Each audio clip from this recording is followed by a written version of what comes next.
Bir daha salam uşaqlar, axşamınız xeyir olsun. Dediyim kimi təhsilin burada istiqamətlərinin bu sual üçün əhəmiyyətli dərəcədə bir rolu yoxdur. Çünki cavab dəyişmir, hər iki halda işlər eyni çıxırlar. Amma yenə də qoy mən daha geniş versiyada tam düzgün izahını sizlər üçün paylaşım ki, imtahanda bu tip sual yox. Buna oxşar tip sualda salamış olsa qorxmayasınız. Getdik. Deməli kütlə 4M-dir. Sağ tərəf baxıram ki, 1M verilib. Bura T demiş olsam, bu da olacaq bizdə 1T. Bu 1T olacaqsa, bu da olacaq bizdə 1T. Onda bu 2T-yə bərabərdir.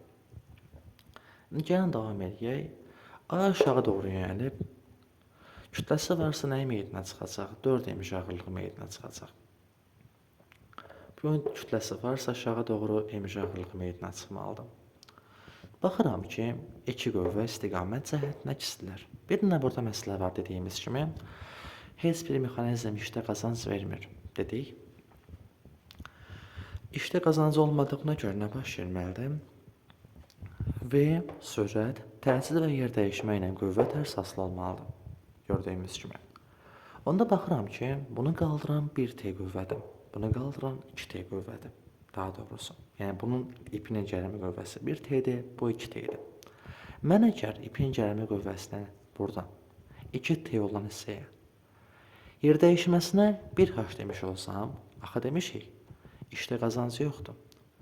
Qüvvə 2 dəfə azalacaq deyə H neynəməlidir 2 dəfə artmalıdır. Onda bura 1H demişəmsə, bu olacaq 2H. Bunu bildik, bu əla. Təcillər, yenə də iş sabitdir deyə A-la F necə asılı olmalıdır? Tərs asılı olmalıdır. Deməli onda 4M, yəni 2T ipinin gəlmə qüvvəsinin təcillinə 1A demişəmsə, 1T-nin ipinin gəlmə qüvvəsi 2A olmalıdır. Bunu da bildik. İki qüvvə ikisidirlər, bir-birindən çıxacam. T çıxılsın MR. Bu fərq mənə nəyə verəcək? Əvəzləyici qüvvəni.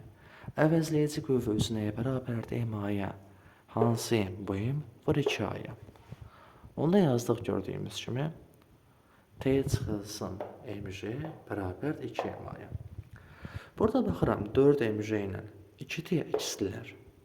Bir-birindən çıxacam 4MJ çıx 2T bərabərdir yenə də MA-ya. Hansı M? 4M var 1A-ya. Vəsiyyəm. İndi isə aşağını 2-yə vuracam, mənə T'lər lazımdır, A lazım deyil. 2T çıx 2MJ bərabərdir 4MA-ya. Bir tərəfdən digərini çıxmağa başlayacam, aşağıdan yuxarını çıxmağa başlayaq. 2T çıx mənfi 2T, 4T eləməlidir. Mənfi 2MJ çıx 4MJ eləyəcək, mənfi 6MJ. 4MA çıx 4MA olacaq 0. 4T bərabərdir mən nə aldım? 6MJ-yə. T bərabərdir bəs mən nə aldım? 1.5MJ-yə. Bunu bildik. Deyir ki, mənim üçün sualda. 4M kütləli cismin ipinin gəlmə qüvvəsini gördük. Bu ipin gəlmə qüvvəsi gördüyümüz kimi 2T-yə bərabərdir. Neçə H aşağı düşüb 1H. Deməli onda bu ipin gəlmə qüvvəsini gördük. 2T vurulsan 1H-dən. Qaldı M kütləli cismin ağırlıq qüvvəsini gördük. M kütləli cismin ağırlıq qüvvəsi 1MJ-dir, amma yer dəyişməsi 2H-dan. Nə deməkdir iş? Qüvvə var yer dəyişməyə. Onu da yazdım. MJ vurulsun 2H. T də demişik bayaqlara 1.5 MJ-yə bərabərdir. Yerinə qoysam cavab çıxacaq 1.5.